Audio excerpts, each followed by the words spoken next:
Question 1. How has the anime industry influenced Japanese pop culture over the years? Massively is the only answer I can give you. Anime stands as a cheap to produce, or at least it was in the early days, alternative to popular television and popular media like the tokusatsu films of the 60s and 70s.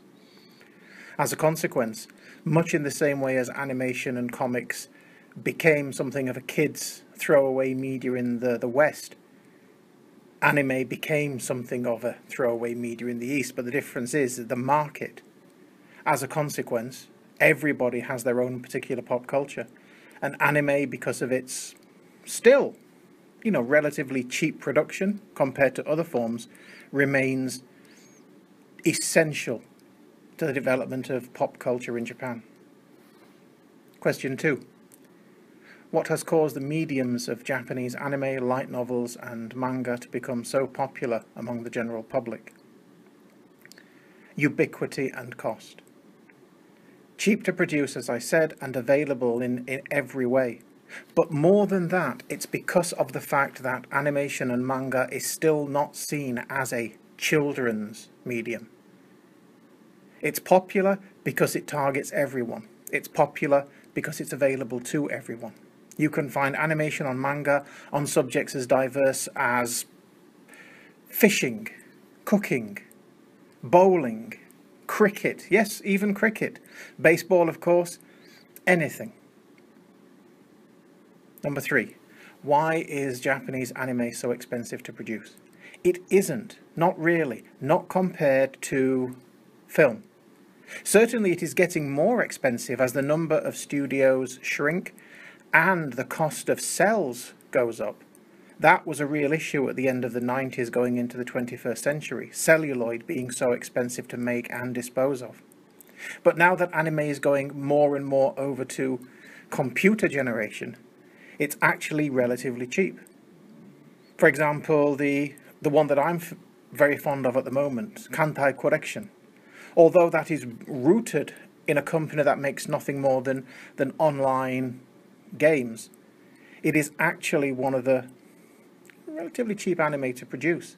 The problem we have and the perception that we have of anime being expensive is in the home video market. Japan has always had a very expensive home video market. As a consequence, the DVD and Blu-ray prices we see here are nothing like they are in the States.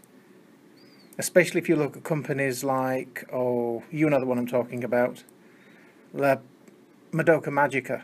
Their attitude is to extend the Japanese price policy, the Japanese price point, to America. Why do you think people are willing to pay such enormous amounts of money for these items? In Japan, it's because they don't know any different. The standard price point for a Blu-ray in Japan is 5,000 yen, a first-run Blu-ray. And so anime discs, they're not much more expensive. In the States, looking from outside, it all seems insane when you're looking at the anime. But if you were to look at Amazon for standard Blu-rays, it wouldn't be too far behind. I buy a lot of American discs because I cannot really justify buying the Japanese versions. The prices can be almost double. Why do some Japanese companies seem to be so reluctant in allowing some of their video games to be released in the West? Partly it's about localization costs, which they would bear. Partly it's about lack of control. Partly it's to do with the fact there may not be a sufficient amount of money going into a particular product, especially, as in your case, the sort of light novels that you enjoy particularly may not have a sufficient demand in the States to justify the costs of localization, translation, and all the legal shenanigans going in.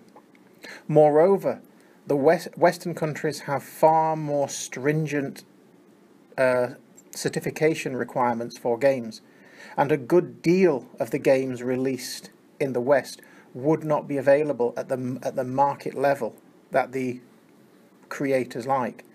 Here, most of these visual novels come in at barely a teen rating, whereas was proved when Papillon approached the BBFC for a British release, they were looking at 18 certificate, which knocks out half the market.